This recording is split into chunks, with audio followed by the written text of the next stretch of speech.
વખત આપણને એવું થતું હોય કે અહીં આવીને પણ હવે અહીં આવીને ખાલી બધા રે ઓલું રોજ પરિચય આપવાનો, આમ તેમ બોલવાનું.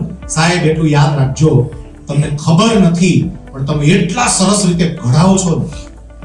અત્યારે અમુક બાબત આપણા ખૂટતી હોય એવી કઈ છે ખબર? તમારે જાતારે વાત કરો ખબર પડે. પ્રેઝન્ટેશન અને કમ્યુનિકેશન એમાં આપણે બહુ કાચા છીએ. સમજો છો, કમ્યુનિકેશન સ્કિલ આપણી એટલી છે જ નહીં. પણ અહીંયા આવો ને એટલે તમારે બોલવાનું આવે, અમુક અંગ્રેજીમાં બોલવાનું આવે. અંગ્રેજીમાં બોલતા બોલતા ભલે પછી ગુજરાતી આવી જાય, પણ બોલશો જ ખરા ને. 5 શબ્દો જ બોલશો ને અંગ્રેજી, 2 શબ્દો જ બોલશો ને. ઓવર ટુ પ્રેસિડેન્ટ એટલું જ બોલશો ને, ઓવર ટુ સેક્રેટરી આટલું જ બોલશો. પણ એટલું બોલવામાં સાહેબ ધીમે ધીમે તમે એટલા શાર્પ થતા જશો ને કે તમે કોઈ પણ જગ્યાએ હવે આ બિઝનેસ સામાન્ય નથી રહ્યો.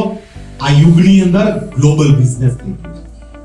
એટલે તમારે ગ્લોબલી અલગ અલગ વ્યક્તિઓના સંપર્કમાં આવવું પડે અને એના માટે તમારી પર્સનાલિટી તૈયાર કરવાનું કામ આ કરે છે. આમાં ઘણા એવી કે કોટ પહેરીને આવવાનું હોય, કોટ પહેરવાની ના પહેરવાનું. સાહેબ આ પર્સનાલિટી ડેવલપમેન્ટનો પણ પાર્ટ છે, ખાલી બિઝનેસ નહીં. તમારી સ્કિલ ડેવલપ થાય. અત્યારે તમે બધા જે બોલતા હતા, તમારો બિઝનેસનો પરિચય આપતા હતા, કેટલી 30 સેકન્ડ આપી? કેટલી? 30 સેકન્ડ. તો 30 સેકન્ડમાં પરિચય આપો સાહેબ, આ મોટા મોટી સ્કિલ છે. 30 સેકન્ડમાં તમે કેવી રીતે ઇન્ટ્રોડ્યુસ કરો. અને અમુક વખતે જ્યારે તમને મોટી વ્યક્તિને મળવા માટેની તક મળે ને, ત્યાં કઈ કલાકો નથી હોતા, ત્યાં સેકન્ડો જ હોય છે. તમને ચીફ મિનિસ્ટર સાથેની એક મુલાકાત થઈ, તમને પ્રાઇમ મિનિસ્ટર સાથેની એક મુલાકાત થઈ, તમને ઇન્ડસ્ટ્રી મિનિસ્ટર સાથેની એક મુલાકાત થઈ.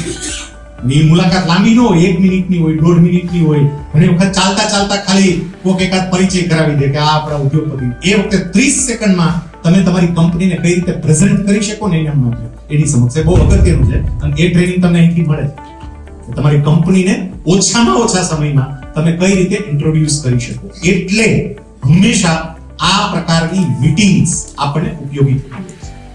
છેલ્લે એક નાની એવી વાત કહીને મારે પૂરું કરવું છે.